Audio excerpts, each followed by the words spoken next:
प्रिय छात्रों, आज हम कक्षा 7 संस्कृत की पाठ्यपुस्तक रुचिरा भाग 2 के पंचमा पाठ पंडिता रमाबाई का अध्ययन करेंगे। पंडिता रमाबाई, पंडिता अर्थात विदुषी, रमाबाई।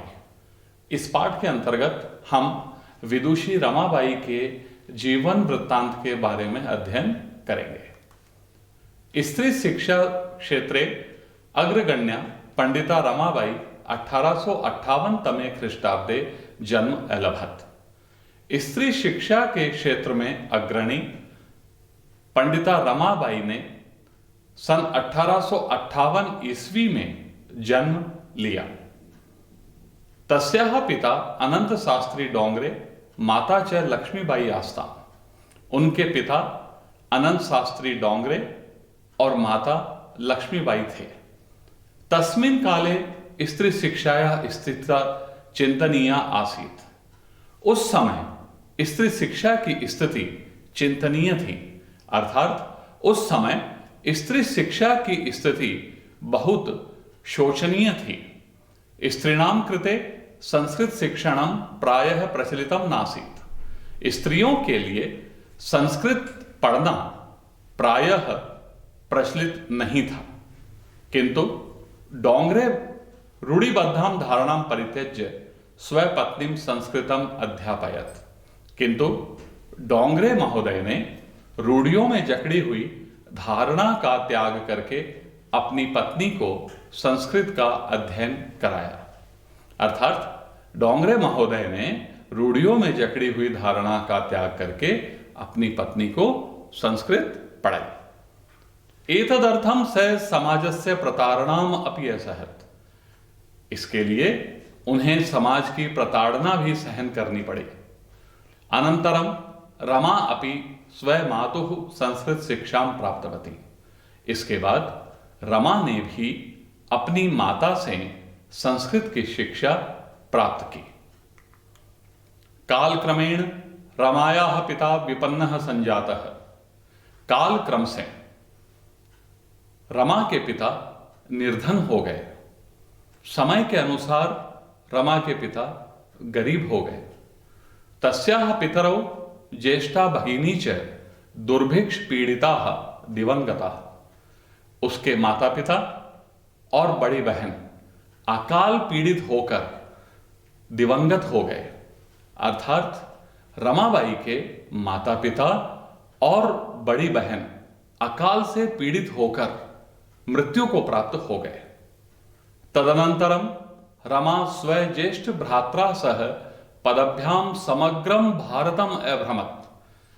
इसके बाद रमा ने अपने बड़े भाई के साथ पैदल ही संपूर्ण भारत का भ्रमण किया।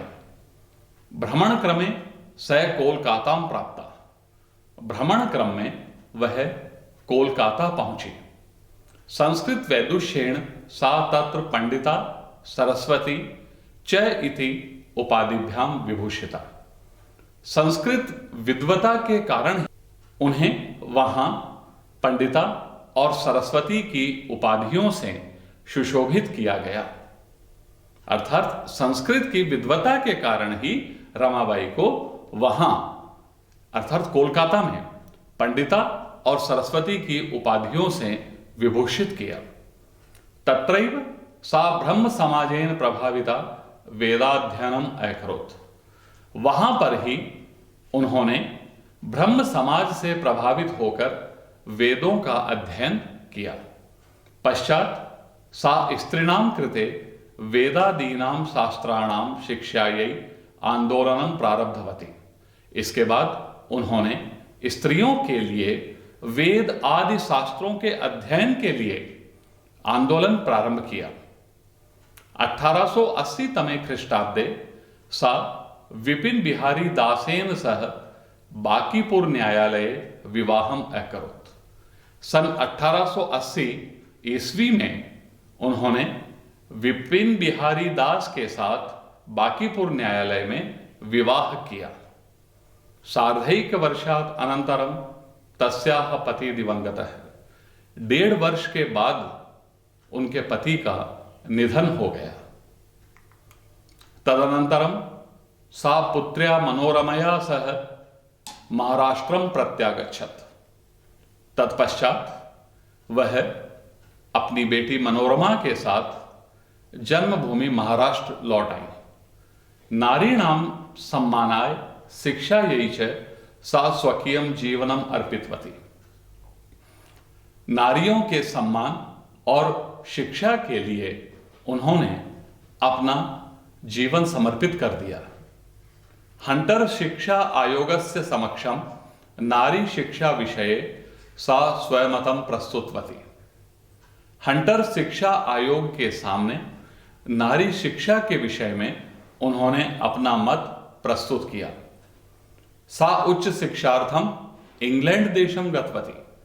वह उच्च शिक्षा प्राप्त करने के लिए इंग्लैंड देश गई। तत्र ईसाई धर्मस्य स्त्री विषयकै उत्तम विचारै प्रभाविता जाता। वहां ईसाई धर्म के स्त्रियों के विषय में उत्तम विचारों से प्रभावित हुई। अर्थात इंग्लैंड देश में ईसाई धर्म के स्त्रियों के विषय में उत्तम विचारों से वे बहुत प्रभावित हुई।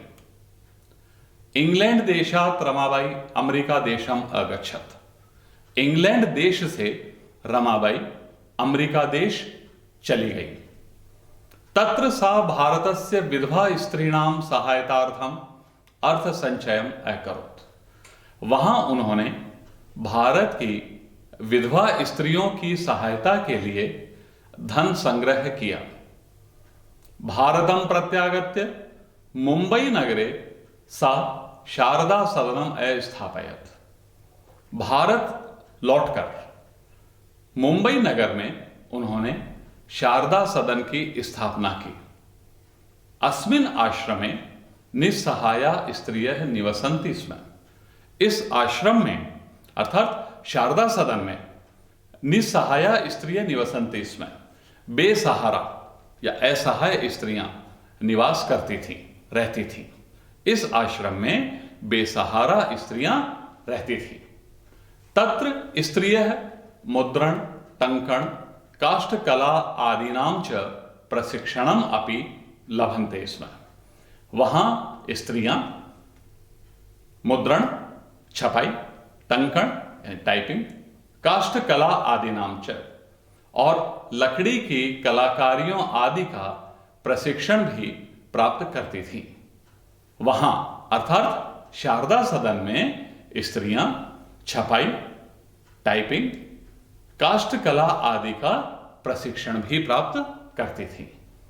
परम इदम सदनम पुणे नगरे स्थानांतरितम जातम। परंतु यह सदन पुणे नगर में स्थानांतरित हो गया।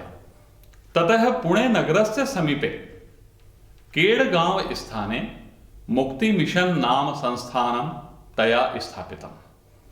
तत्पश्चात पुणे नगर के पास समीप केड़गांव नामक स्थान पर मुक्ति मिशन नामक संस्थान उनके द्वारा स्थापित किया गया। अत्र अधुना अपि निराश्रिताः स्त्रियः ससम्मानं जीवनं यापयन्ति। अत्र अधुना अपि, यहां आज भी असहाय स्त्रियां, बेसहारा स्त्रियां सम्मान पूर्वक अपना जीवन यापन करती हैं। अर्थात बेसहारा स्त्रियां आज भी इस आश्रम में सम्मान पूर्वक अपना जीवन व्यतीत करती हैं। 1922 तमे ख्रीष्टाब्दे रमाबाई महोदयायाः निधनम अभवत्। सन 1922 ईस्वी में रमाबाई महोदया का निधन हो गया। सा देश विदेशानां अनेकासु भाषासु निपुण आसीत्। वह देश विदेश की अनेक भाषाओं में निपुण थी। समाज सेवायाः अतिरिक्तम, समाज सेवा के अलावा लेखन क्षेत्रे अपि, लेखन क्षेत्र में भी तस्याः महत्वपूर्णम अवदानम अस्ति। उनका महत्वपूर्ण योगदान है। समाज सेवा के अलावा लेखन क्षेत्र में भी उनका महत्वपूर्ण योगदान है। स्त्री धर्म नीति, हाई कास्ट हिंदू वीमेन, इति तस्याः प्रसिद्धं रचनाद्वयं वर्तते। स्त्री धर्म नीति, हाई कास्ट हिंदू विमेन, ये दो इनकी प्रसिद्ध रचनाएं हैं। धन्यवाद।